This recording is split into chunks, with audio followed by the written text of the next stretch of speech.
Здравствуйте, добро пожаловать на канал About Animals. Однажды сотрудник африканского заповедника, специализирующегося на спасении носорогов, проходил по территории и обнаружил маленького детеныша зебры. Малыш был истощенным и неспособным самостоятельно передвигаться. Несмотря на то, что работники организации занимались исключительно носорогами, этот человек не мог оставить его без помощи. Маленькую зебру доставили в клинику, где ей оказали первую помощь. По словам ветеринаров, возраст зебры составлял всего около недели. Именно тогда Роб, который ранее спас маленького лебеденка, также того же возраста, вспомнил, к чему это привело. Причины того, почему зебра оказалась одна, оставались загадкой. Возможно, во время шторма ее мать либо потеряла ее, либо покинула, спасая свою жизнь.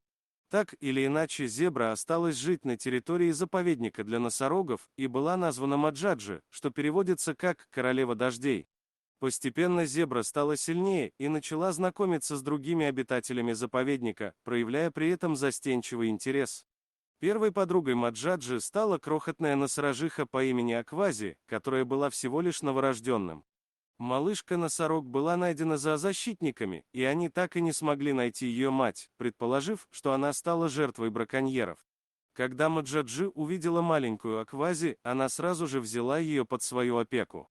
Зебра всегда ложилась рядом с носорогом, чтобы согреть его своим телом, и делала это каждый день, самостоятельно заходя в вольер. Благодаря усилиям врачей и, конечно же, зебры, Аквази быстро поправилась и начала набирать вес. После полного выздоровления ее перевели из вольера для малышей в вольер с взрослыми носорогами. Маджаджи очень соскучилась по своей подруге, но скоро в заповедник пришла еще одна сирота-носорога по имени Дейзи. Сотрудники приюта нашли ее одну под кустом, где она тихонько плакала. Используя свой опыт, Маджаджи приняла Дейзи под свою опеку, и маленькая носорожка сразу же привязалась к своей взрослой подруге. Врачи были удивлены тем, насколько быстро Дейзи поправилась. Более того, малышка начала интересоваться окружающим миром, и Маджаджи с удовольствием помогала ей в этом. Сотрудники заповедника наблюдали, как Маджаджи прыгает, ведь она все-таки зебра, а маленькая Дейзи пытается повторить ее движение, что выглядело неуклюже, но очень мило. В конечном счете, Маджаджи разрешили жить вместе с Дейзи, чтобы малышке не приходилось быть одной на ночь. Зебра и носорог спали, прижимаясь друг к другу, чтобы согреться в прохладные ночи. Сотрудники говорят, что когда Дейзи и Маджаджи полностью станут самостоятельными, их отправят в дикую природу. Единственное, о чем зоозащитники сожалеют, о том, что им придется расстаться с зеброй, которая очень помогала врачам и ухажерам. Возможно, стоит позвать собаку Пегги, которая тоже хорошо справляется с работой по уходу за птицами.